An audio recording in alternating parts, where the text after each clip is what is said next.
we're still so close to the assassinations of your colleagues.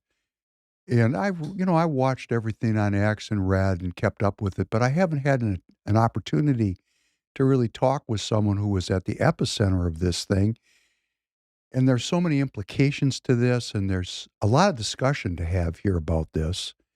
And I just wanted to open up the podcast for you to go as long as you want. And I mean, if it ends up being a political conversation, great. If it ends up being a psychological conversation, great. But what what was this about for you, and what are your impressions, and what would you like the people who are going to be listening to gain from this? I mean, this is a very public act that took place. So I'm just going to quiet down and let you take the ball and run with it as long as you want to.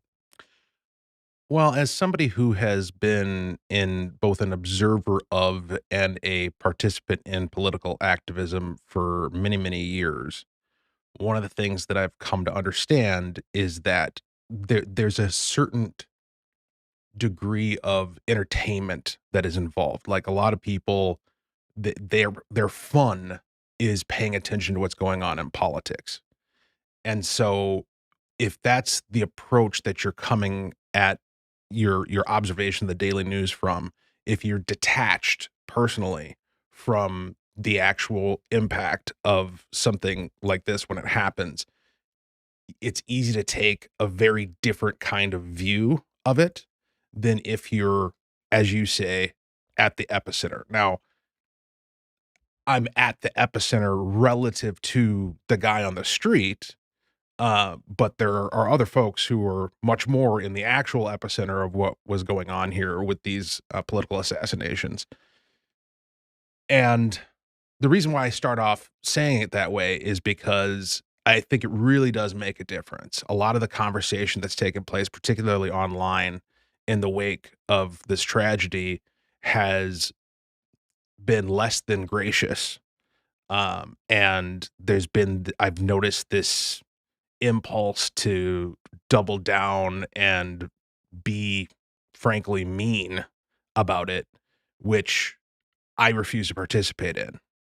Um, because I think what happens is we often mistake conviction for vitriol. And so the assessment is if you give any quarter, if you show any grace, then you're not a fighter. But people are dead. People who I worked with, uh, family members,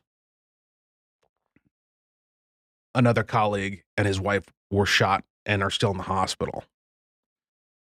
All of my colleagues feel very vulnerable right now. And it's not just legislators, it's staff, it's lobbyists, it's people who come down to the Capitol either to work or to participate in the process. Everybody feels vulnerable right now. And so the idea that now is the time to be even meaner, right, is something that I fundamentally reject. Now,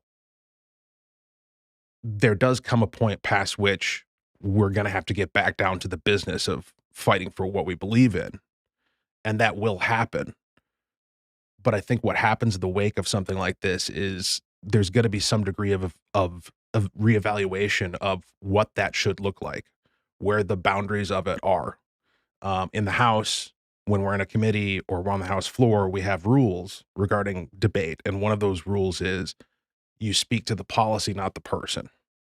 So you don't go off about how terrible Representative so and so is. You go after what they're proposing. You go after the policy. The policy is abhorrent. This bill does terrible things. You're not saying that the person who authored it is X, Y, or Z You're horrible human saying being. that's part of the culture of the institution. It's part of the culture of the institution, and I think it's that rule serves to facilitate productive debate, but it also emerges from a more fundamental principle, which is frankly logic, right? Because there's this thing called ad hominem, right? Where you say, well, your idea is terrible, not because of the merits of the idea, but because it's coming from you, right? Which There's quite a bit of that on it's, social media, yes, unfortunately. and that's a logical fallacy.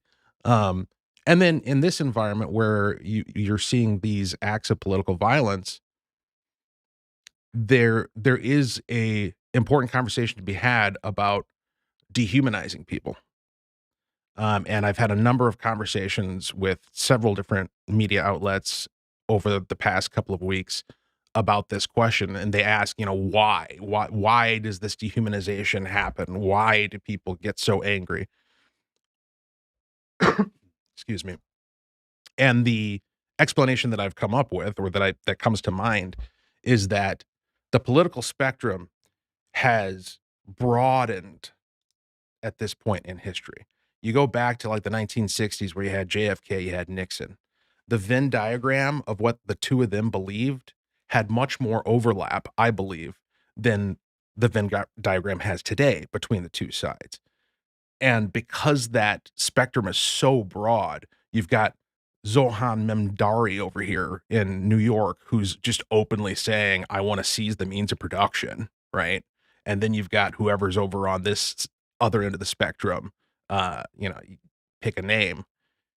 They are so far apart in terms of what they believe that each one can't fathom how the other person believes what they believe. And because they can't fathom what the other person, how they got there, the assumption is, well, there must be something wrong with that person. There's a moral deficiency with that person. And once you entertain that, it's a very easy leap to go from, well, they're less than, they're less worthy, they're deserving of some form of punishment simply for believing what it is that they believe. And when a Looney Tune gets hold of that notion, that's when they feel justified to go and take an action like what we saw in the last couple of weeks. And so I think political leaders and commentators, the media, everybody, all of us have a responsibility to separate our evaluation of ideas from our evaluation of people's worth. Because if we fail to do that, then things are only going to continue to get worse. And it's not, this is one extreme, a political assassination, but of course we've seen other examples. The riots in the street, burning down of cities, destruction of property, vandalism of Teslas, right? Um, None of which is acceptable. And we look at it from our immediate instinct is to say, we just need to punish these people for doing these things, which I agree with. You commit a crime, you should be punished.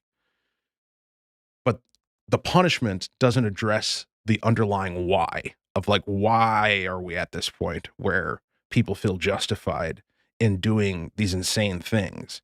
And I think it does go back to that. Our conversation has gotten to the point where it's you're good or you're evil, rather than this idea is good and this idea is evil. Because if you make it about the ideas instead of the people, then it gives you an opportunity to invite people into the good as opposed to casting them out because they were associated with the bad, if that makes any sense.